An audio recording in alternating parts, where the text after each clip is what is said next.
In 1989, 5-year-old Shemaeah Nicole Gunnel lived with her mother, 26-year-old Valerie Lorraine Gunnel, and her 9-month-old sister, Lucretia Kirkland, at an address on North 1st Avenue in Yuma, County, Arizona. In January of 1989, Valerie's new boyfriend, Alvy Copeland Kyles, moved into the apartment, just 4 months after he was released on parole, having served a 4-year prison sentence for attempted aggravated assault. Alvy was far from the perfect boyfriend and father figure to Valerie's 2 young daughters, and it was known that Kyles severely abused alcohol and drugs, mainly heroin and cocaine. One of the conditions of Alvy's parole was that he had to attend drug counselling for his substance abuse problems, and according to his parole officer, his behaviour was satisfactory at these counselling sessions. However, unbeknownst to his parole officer, Alvy was still abusing drugs behind the scenes. The family weren't particularly well off, so to fund his habit, on the 9th of February 1989, Alvy stole his girlfriend's purse and food stamps in order to buy cocaine. He subsequently spent the night out with friends, snorting cocaine. When Alvy returned home to the apartment at around 11 p.m, Valerie confronted him about stealing the money and her purse, as well as the food stamps, and as a result, a violent argument ensued. Valerie allegedly slapped Alvy twice before he fetched a tire jack from his car and struck her over the head, knocking her unconscious. When she eventually awoke, Valerie allegedly asked her boyfriend, "Why did you do that?" before Alvy became blinded by further rage. He continued beating Valerie to death with the tire jack. It was at this time that Shemaeah, who was 5, and Lucretia, who was just 9 months old, became hysterical, having witnessed their mother die at the hands of this monster. As a result of the girls crying and screaming, and the fact he was worried that the girls could identify him to police as their mother's killer, Alvy allegedly struck Shemaeah and Lucretia with the tire jack in order to silence them. The following day, on February 10th, a number of witnesses saw Alvy Kyles driving Valerie Gunnel's car that morning before he went to a neighbour's house in the afternoon to take drugs with 5 friends. Before leaving, a witness saw Kyles struggling to throw a garbage bag over his back fence, which in itself is very suspicious. During the time he spent with friends that afternoon, Alvy told them about the murders. However, one of these friends, Cale Johnson, did not believe his claims, and as a result, Alvy took Johnson and his other friends back to the apartment to see the gruesome scene for themselves. Upon entering the property, Alvy's friends were shocked when they realised that he was not joking around.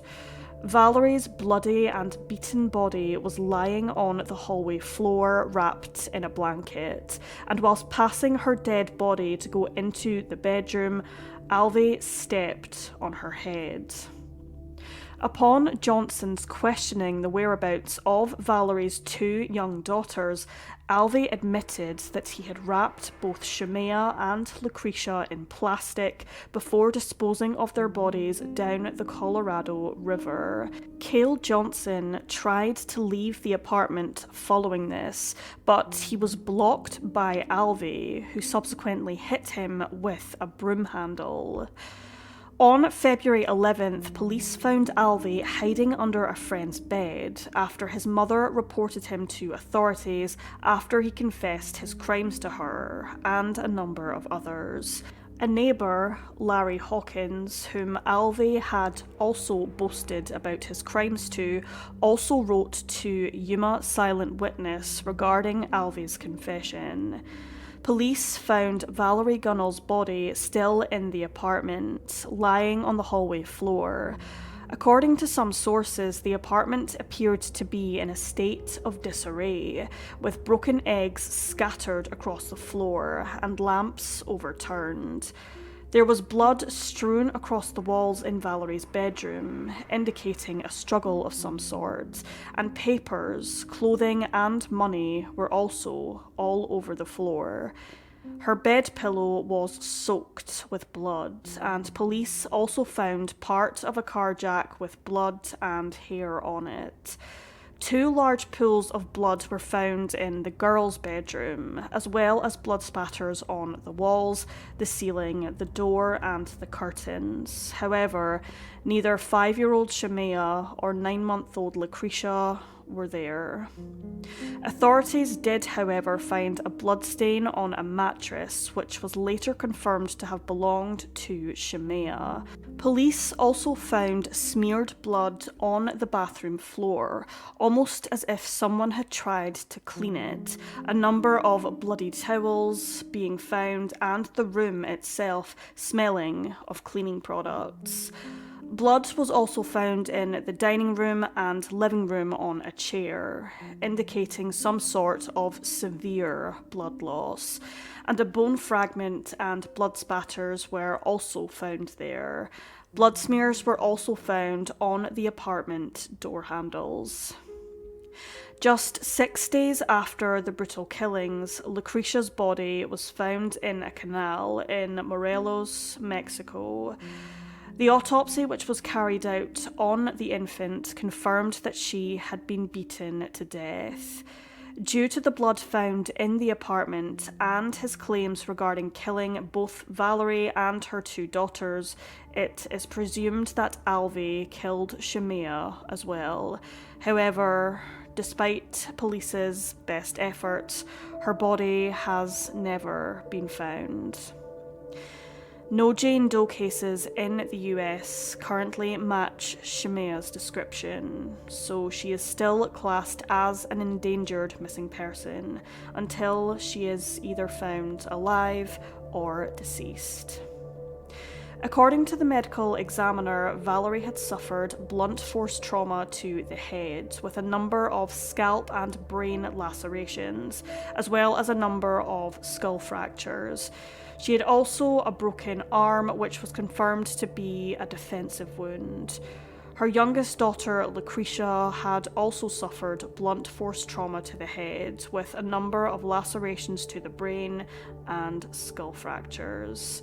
It was clear that this particular crime was carried out whilst he was in a fit of rage, violent tendencies turning into sheer brutality. On the 15th of December 1989, Alvey Kyles was convicted of the murder of Valerie, Lucretia, and Shemaeah, despite her body having never been found. As a result, Kyles was sentenced to death. However, this was overturned due to, quote, inadequate defence at his trial. It should be noted that Alvey did acknowledge his crimes and did not deny the charges laid against him. A second trial took place in the millennium, and the death sentence was reinstated for killing his girlfriend and her 2 children, and 2 counts of child abuse.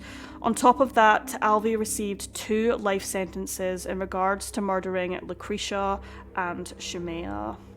Alvey continues to appeal his sentence from death row, citing that his drug addiction and alcoholism were the reasons why he killed the trio, and that he was not of a sound mind, therefore he could not be held accountable for his actions. At the time of the brutal murder of her mother and her sister, Shemaeah Gunnel was just 5 years old, standing at 4 feet tall, weighing approximately 50 pounds. She is of African American descent and has black hair and black eyes. She notably has a distinguishing birthmark behind the right side of her neck. If Shemaeah miraculously survived this ordeal, she would be almost 39 years old. Shemaeah's relatives want answers and closure following the horrific ordeal they faced.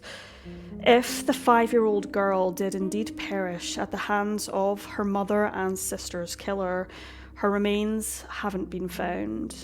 If she is deceased, she should be laid to rest beside her mother and her sister. All the Gunnel family want is closure.